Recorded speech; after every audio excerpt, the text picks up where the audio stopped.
Tony Pollard season around here, boys and girls. It feels good. Fantasy football is right around the corner. Training camp is next month. So let's get into it right now. Tony Pollard is currently being drafted off the board at RB8 or 22nd overall. Right now, I currently have him ranked as a top 5 running back, and no, I don't think that's hot. Last season, he averaged 48% of the opportunities. He had 12.1 carries per game and 3.4 targets per game. He had over 1,000 rushing yards, 371 receiving yards, and 12 touchdowns, and he averaged 15.6 fantasy points per game, which was 8th most among all running backs.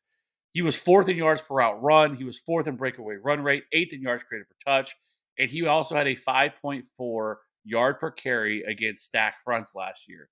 Tony Pollard is that dude, right? But he bided his time a little bit here behind old man Zeke. This feels somewhat like an Austin Eckler type situation here with Tony Pollard, where, with Tony Pollard, you kind of splitting touches with Melvin Gordon for a while until they finally released Melvin Gordon. I feel like this is a very similar situation, but here's the thing. Tony Pollard is not Austin Eckler in the terms of size. Tony Pollard is more than big enough to be a 3-down workhorse back. He is 6 foot, 210 pounds. This isn't some little tiny scat back running back. This isn't a small guy like an Austin Eckler and Aaron Jones, where obviously great running backs, but they're not necessarily built to be able to withstand a massive workload in terms of the carry department. I think Tony Pollard can definitely carry his weight here in this offense. Now, there could be some concern because he broke his fibula last year and had a high ankle sprain in the playoffs. But all accounts, he is 100% healthy. He's ready to go right now. He'll be ready to go for training camp. So those are obviously very positive signs. And I think if the Cowboys were even remotely concerned, they wouldn't have franchise tagged him, which he's already signed. So we don't have to worry about any drama if he's going to report to camp or anything like that, because he's already signed his franchise tag, which is very positive news. Now, there is the possibility that they bring back Ezekiel Elliott, who they cut. I'm not worried about it if they do. Ezekiel Elliott has been dust the past 2 years. And no, I don't think Tony Pollard would go back to being a guy who is, losing touches to Ezekiel Elliott. We've been there. We've done that. We've saw that experiment. I think Ezekiel Elliott still has some, a little bit of juice left in the tank that he could at least kind of be a guy who mixes in and gets some touches. But overall, Tony Pollard is so damn efficient that he can withstand really all of that. No, I don't think Tony Pollard is going to have 70, 80% of the opportunities from this backfield and have over 300 carries this year anyways. I don't think that's going to be the case.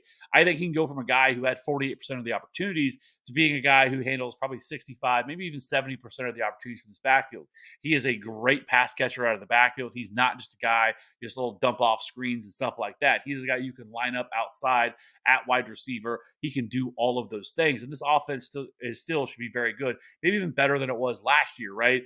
Dak is still there. CeeDee Lamb, who took a big step forward last year, is still there. And then they bring in Brandon Cooks, which I love for this offense. And Michael Gallup goes back to being the number 3 wide receiver in this offense. Yes, they lost Dalton Schultz, but overall, this offense should still be in better hands than what it was last year. And, we still have a pretty solid offensive line here for the Cowboys, despite all the injuries they had to that unit last year. They still were 17th in adjusted line yards, and they were also PFF ranked them 14th against the pass and 11th against the run last season, despite all their injuries that they had last year. Now, this season, heading into 2023, PFF ranks them as the 6th overall offensive line heading into 2023 as well. So those are all really positive signs. Listen, I get the concern. I get some of the arguments that people are going to make about Tony Pollard, but I absolutely love Tony Pollard. He checks every single box that we're looking for. He's hyper efficient. He's explosive. He is a great pass catcher out of the backfield. Those are all things we should be looking for. I think he comes in and is a guy that probably settles somewhere in that probably 14 to 16 carry per game type player. It's a guy that could go all the way up to probably 5 targets per game. Absolutely what we're looking for here. And really, I wouldn't put it past me at 12 touchdowns last year. I think 15 plus touchdowns is well within the range of possibility. So yes, his ADP is well warranted. He is somebody that I have no problem if I can get in the second round. You go early in the first round, you want to grab your wide receiver, one of the elite guys like Justin Jefferson, Chase, Tyreek Hill, AJ Brown, Cooper Kupp. Like, you get one of those guys in that first round, come back in the second round and you grab Tony Pollard, because Tony Pollard is going to go off in 2023. I have no doubt, barring some sort of injury, which is not something that I'm going to project. And I am not worried about the injury that he suffered last season. So draft Tony Pollard everywhere you can. Let me know in the comment section below. What are your thoughts about Tony Pollard heading into 2023? Are you buying the hype, or are you looking to pass and go in a different direction? And if it is, let me know in the comment section below. What's your thoughts? Hey, let me know who's the next one of these you want me to do. I think we're going to do Jonathan Taylor next, but let me know in the comment section below what player you want me to profile next. Until then, hit that like and subscribe button. We'll see you on the next one. Bye.